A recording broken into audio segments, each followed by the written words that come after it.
Am I the a-hole for refusing to help my dad after he abandoned me for his new wife, who hurt me physically and mentally? It was just a regular day at work. I'm Max, 28, and I'm a lawyer now, which still feels kind of weird to say sometimes. I've worked hard to get here, and my life's been pretty steady for the last few years. I've got my own place, my own routine, and I don't think much about my past.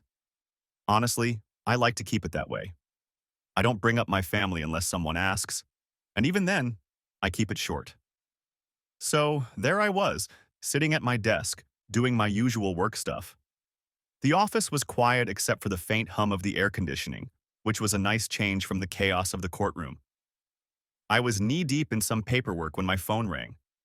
I glanced at the screen, and it was an unknown number. I almost didn't pick it up. I mean, who answers unknown numbers, right? But for some reason, I felt like I should. So I did. Max speaking, I answered, trying to sound professional. There was a pause on the other end before I heard the voice. A voice I hadn't heard in over 10 years. Max, it's your dad. My heart stopped for a second. I hadn't heard from this man since I was a teenager. He disappeared from my life when I was about 17, and after that, I never looked back. I thought I was done with him. I had moved on, built a life without him, and didn't need any reminders of the crap he put me through. Why are you calling me? I said, my tone sharp, and honestly, I didn't care how cold I sounded. I wasn't about to make this easy for him. He hesitated before he spoke again, and I could hear the nervousness in his voice. Max, I'm in trouble. I need your help. At that moment, my brain went from 0 to pissed in about 2 seconds. Help? Now he needed my help? After all these years? The nerve of this guy. Seriously? I snapped. You need my help now? After all this time? You disappeared when I needed you most, and now you think you can just call me out of nowhere and ask for help? I know I wasn't there for you, he said, his voice shaky, almost like he was on the verge of tears. But please, Max, I wouldn't be asking if I wasn't desperate. Desperate? The last time I felt desperate was when I was 17, standing in front of the door, waiting for him to come home after one of his disappearances, hoping for any kind of explanation. I never got one. And now he's desperate? Yeah, well, I was desperate once too, I said, not holding back the sarcasm. And guess what? You weren't there. So why should I be there for you now? He went quiet for a second, and I could hear him take a deep breath. I made mistakes, Max. I know that. But I'm your father, and I need you to help me out this one time. Please. Father. That word hit me like a ton of bricks. This guy, who had abandoned me when I needed him, still had the audacity to call himself my father. The guy who picked his new wife over me, who left me to figure everything out on my own, now suddenly wanted to play the family card. You stopped being my father the day you chose her over me, I said, my voice cold. But I meant every word. You don't get to come back into my life now and expect me to forget everything that happened. Max, I'm sorry, he said, his voice cracking. I know I let you down, but I really need your help. I'm in a bad place financially. I wouldn't ask if it wasn't serious. I could feel the anger bubbling up inside me again. Financially. That's why he was calling. Not because he actually cared about me or wanted to make amends. He was broke, and I guess in his mind, that was a good enough reason to reach out. Money? That's what this is about? I asked, my voice getting louder. You don't want to reconnect with me, you just need money? Max, please, he started, but I cut him off. No, I'm done, I said firmly. You don't get to come crawling back now just because you need something from me. You stopped being my family a long time ago, and you sure as hell don't get to act like my dad now. There was a long pause on the other end. I could hear him breathing, like he was trying to figure out what to say next. Part of me wondered if he was going to cry or if he was just thinking of another way to guilt trip me. Max, I know I messed up, but I'm still your father, he said, sounding almost desperate now. I wouldn't ask if it wasn't serious. Can't we move past this? I laughed, not because it was funny, but because the situation was so ridiculous I didn't know what else to do. Move past this? You really think we can just move past everything like that? You walked out on me, Dad. You picked her over me. You didn't care then, and now you want to act like that never happened? I didn't know how to handle things back then, he said weakly, but I wasn't buying it. Yeah, well, I didn't know how to handle it either, but guess what? I had to figure it out on my own, I said, feeling the anger rising again. And I did. Without you. So no, I'm not helping you. You can figure it out on your own this time. There was another long silence, and this time, I didn't feel any guilt. I didn't feel bad for hanging up on him. I didn't feel bad for walking away from this so-called family. If anything, I felt relief. Goodbye, Dad, I said quietly before ending the call.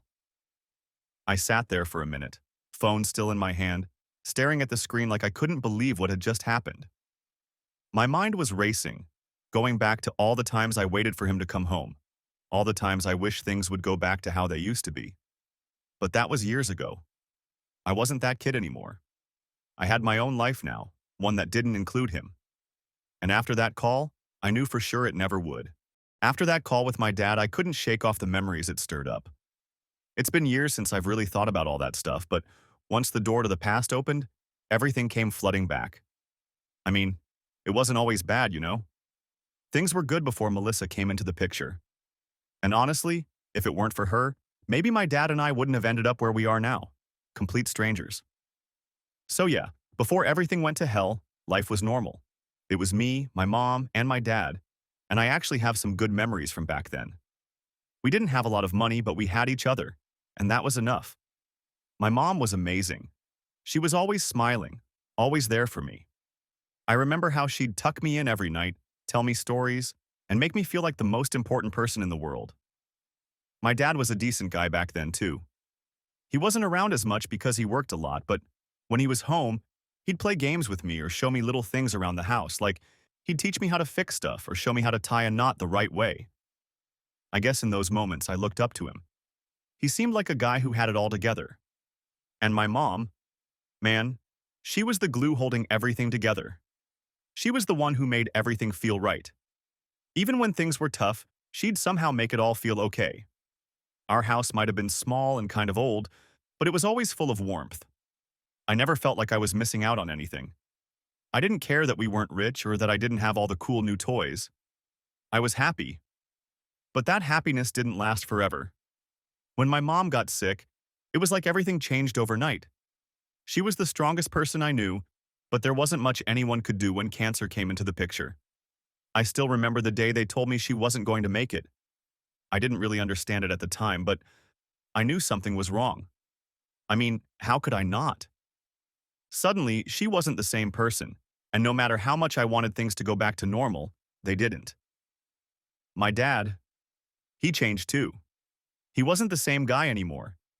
It was like after my mom died, a part of him died too. He just kind of shut down, you know? He stopped caring about the little things, and honestly, I think he stopped caring about me too. Not like he was a bad guy or anything. He just wasn't there for me the way I needed him to be. I get it, in a way. Losing my mom was hard for both of us, but it felt like he gave up. And as a kid, watching your parents stop trying is rough. I had just lost my mom, and now it felt like I was losing my dad too. That's when Melissa came into the picture. It wasn't long after my mom passed that my dad introduced her to me. I remember the day so clearly. We were sitting in the living room, the same place my mom used to read to me every night, and my dad just said, "Max, this is Melissa. She's going to be staying with us for a while." I didn't know how to react. I mean, I was just a kid. I didn't really understand what was going on, but I knew something felt off. Melissa wasn't like my mom, not even close. There was no warmth to her, no kindness. She was cold from the start, and even though I tried to give her a chance, it was clear she didn't want anything to do with me. She didn't try to bond with me at all. In fact, it felt like she went out of her way to avoid me. If I was in the living room, she'd go to the kitchen. If I tried to talk to her, she'd give short, clipped answers like she couldn't be bothered. And when she did talk to me, it always felt like there was something mean behind it. Like she wanted to remind me that I wasn't important anymore, not to her and not to my dad. At first, I thought maybe I was just imagining things. I didn't want to believe that my dad had brought someone into our lives who didn't like me, but it became impossible to ignore. She'd do little things that made me feel like I didn't belong in my own house. Like, she'd make dinner, and wouldn't bother to ask me what I wanted. Or she'd accidentally ruin my favorite shirt in the wash.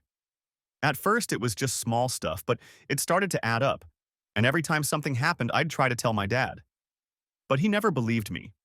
He'd just brush it off and tell me I was being dramatic or that Melissa was trying her best. It was like he didn't want to see it, or maybe he didn't care. I remember one time when I came home from school and all my clothes had been thrown out of the dresser. I knew Melissa had done it, but when I told my dad, he just sighed and said, "You probably left them like that." That was the moment I realized I couldn't rely on him anymore. He wasn't going to stand up for me. He wasn't going to fix things. And honestly, that hurt more than anything Melissa ever did. I started spending more time in my room just to get away from her. The house, which used to feel like a home, started feeling more like a prison. Every time I heard her footsteps in the hallway, my stomach would turn. I was constantly on edge, waiting for the next thing she'd do to make me feel small or unwanted. I tried my best to avoid her, but it was hard. She was always there, always finding ways to remind me that this wasn't my house anymore. It was hers. My dad? He was just along for the ride, too checked out to notice or care. Looking back, I don't even know why he brought her into our lives so quickly after my mom passed. Maybe he was lonely, or maybe he just didn't know how to cope with the loss. But whatever the reason, it felt like he was choosing her over me every single day. And that's when things really started to change between me and my dad. I stopped trusting him. I stopped relying on him.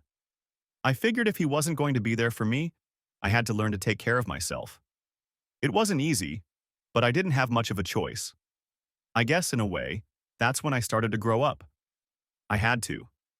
There was no one else who was going to look out for me. Living with Melissa wasn't just uncomfortable, it was miserable. I tried to adjust, tried to get used to it, but it became clear that no matter what I did, she wasn't going to accept me. And my dad? He didn't seem to care. It was like he wasn't even the same person anymore. He was there, but at the same time, he wasn't. He didn't notice the little things, and if he did, he just brushed them off like they didn't matter. The house that once felt like a safe place, where I used to laugh with my mom and play games with my dad, was now just a constant reminder that I didn't belong. Melissa didn't outright say it, but everything she did made it clear she wanted me out of the way. I can't even count how many times I found my stuff accidentally ruined. Shirts would come out of the wash all stretched out, or my school papers would somehow go missing after I left them on the kitchen table. But the worst part? My dad didn't believe me. Anytime I brought it up, he'd get this annoyed look on his face, like I was bothering him. "Max, you're overreacting," he'd say, like it was nothing. And honestly, after hearing that enough times, I started to wonder if maybe I was overreacting. I mean, I was just a kid, and kids don't always know when they're being too sensitive, right? But no matter how hard I tried to convince myself that it wasn't a big deal, that Melissa wasn't actually out to get me, it never sat right. Deep down, I knew what was happening, and I knew it wasn't normal. One day, things really came to a head. I was sitting at the kitchen table doing my homework, minding my own business, when Melissa walked in. She barely glanced at me before heading straight to the fridge. I didn't think much of it until I felt something hit the back of my head. It wasn't hard, just enough to make me flinch. I turned around and saw a piece of bread on the floor. She had tossed it at me like I was a dog. "Pick that up," she said, her voice cold and smug, like she was daring me to say something. I just stared at her for a second, completely caught off guard. I mean, who does that? It wasn't like it was an accident. She threw it on purpose, and the look on her face made it clear she wanted to see how I'd react. I could feel my face getting hot, but I didn't say anything. I just picked up the bread and threw it in the trash, trying to avoid eye contact. "You need to learn to clean up after yourself," she said, walking out of the kitchen like she hadn't just humiliated me. I sat there, feeling this mix of anger and shame. I wanted to yell at her, to tell her to stop treating me like crap. But what was the point? If I said anything, my dad would just take her side like he always did. And that's what really hurt. Knowing that no matter what she did, no matter how awful she was, my dad wasn't going to stand up for me. Things kept getting worse after that. Melissa got bolder, like she knew she could get away with anything. She started making snide comments whenever we were alone. "Why don't you go live with your grandparents or something? This house is too crowded. she'd say, with this fake smile that made my skin crawl. I tried to avoid her as much as possible, but that wasn't always easy. The house wasn't that big, and no matter where I went, she always seemed to be there, watching, waiting for the next chance to mess with me. It was like she enjoyed making me feel uncomfortable, and the more I tried to stay out of her way, the worse it got. One time, she accidentally locked me out of the house after school. I came home, tried the door, and it wouldn't budge. I knocked, but no one answered. After about 10 minutes, I started walking around the house thinking maybe I'd left a window open. That's when I saw her through the window, just sitting on the couch watching TV. She knew I was outside. She knew I couldn't get in, but she didn't care. I knocked on the window, hoping she'd let me in, but she just gave me this smug look and turned back to the TV. I was furious, but what could I do? My dad wasn't home, and I knew if I told him, he'd just say I was being dramatic. Eventually, after what felt like forever, she came to the door and let me in.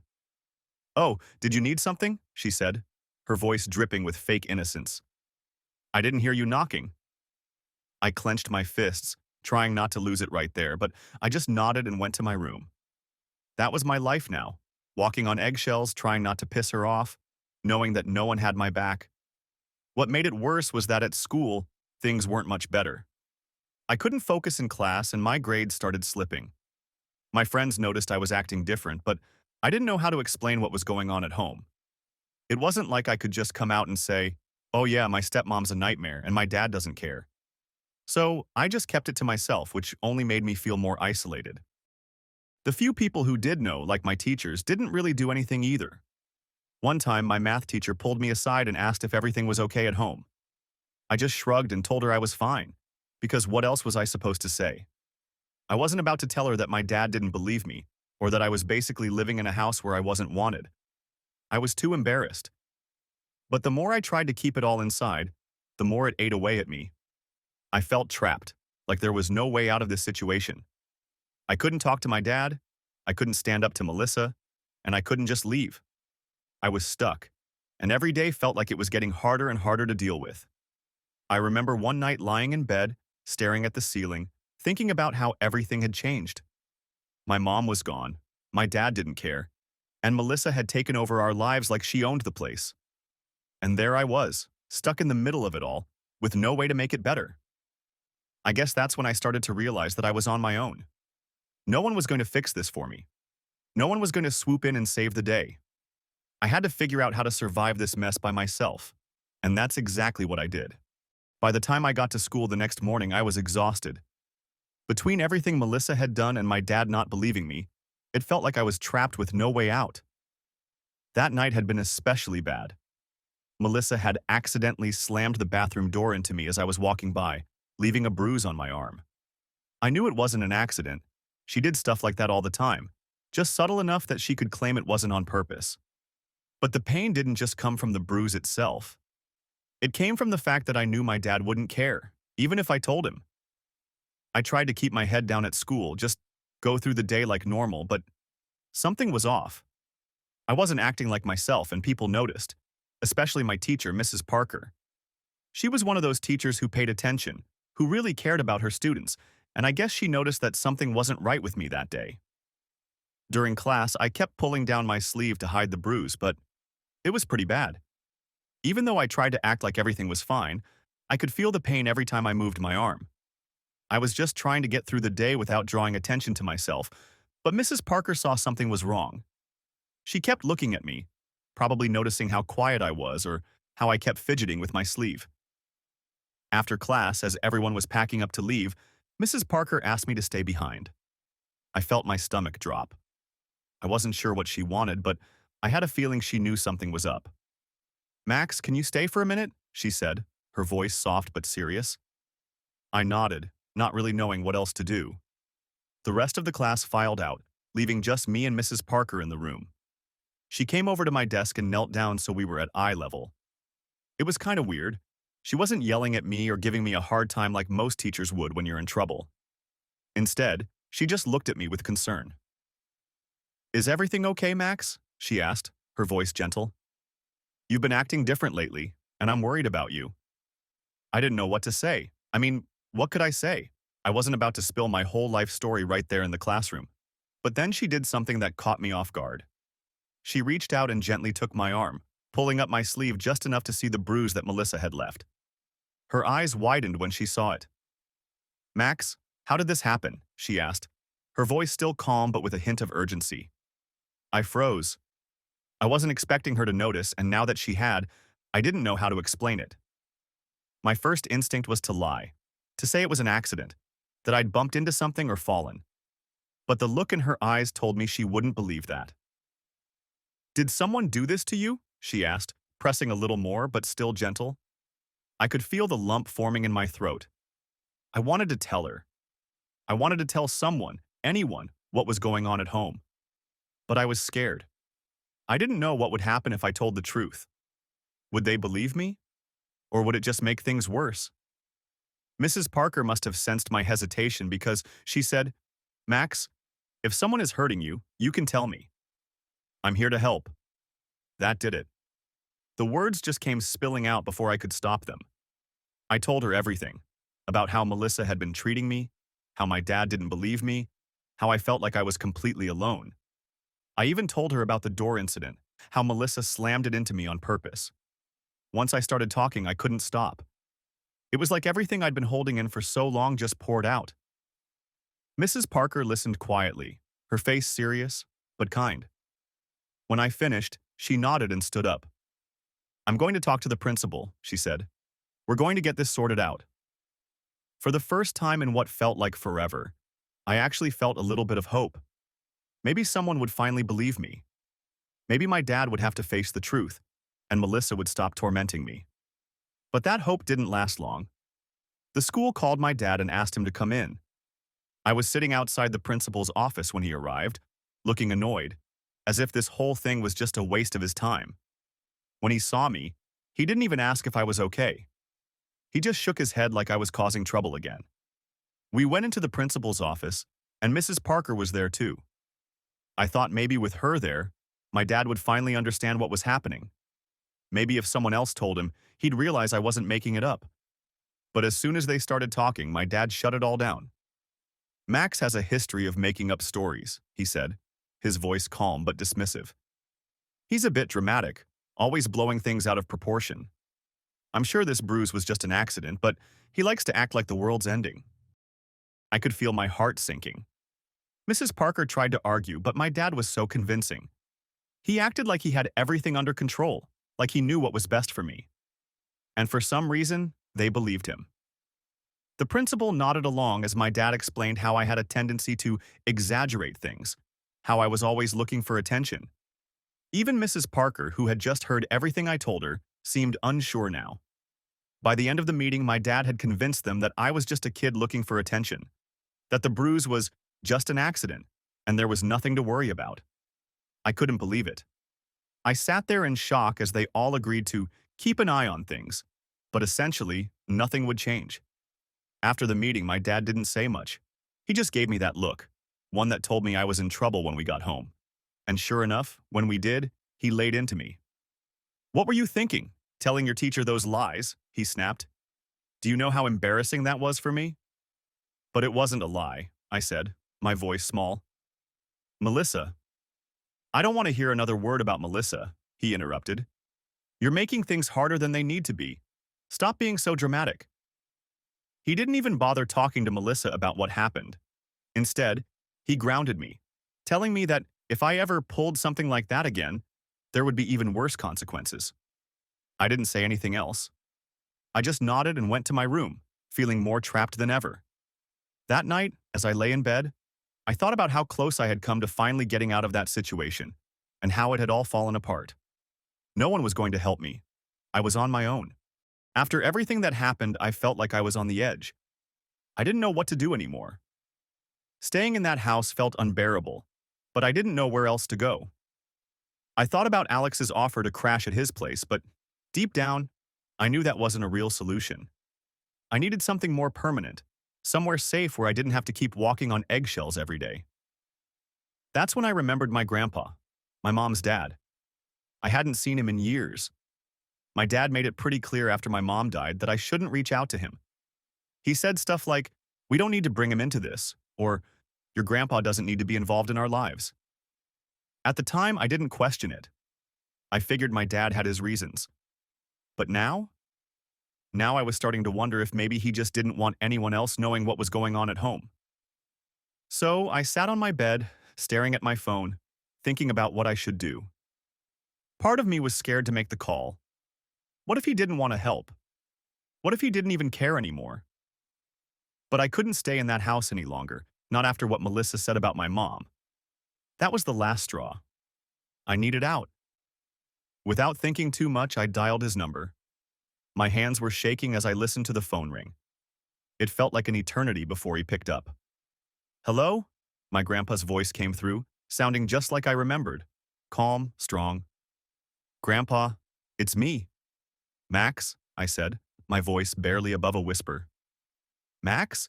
Is that really you? He asked, sounding surprised but happy. I haven't heard from you in so long. What's going on, kiddo? That's when it all came spilling out. I didn't even plan it, but once I started talking, I couldn't stop. I told him everything. How my dad had brought Melissa into our lives, how she treated me, how my dad never believed me, and how things had gotten worse over the years.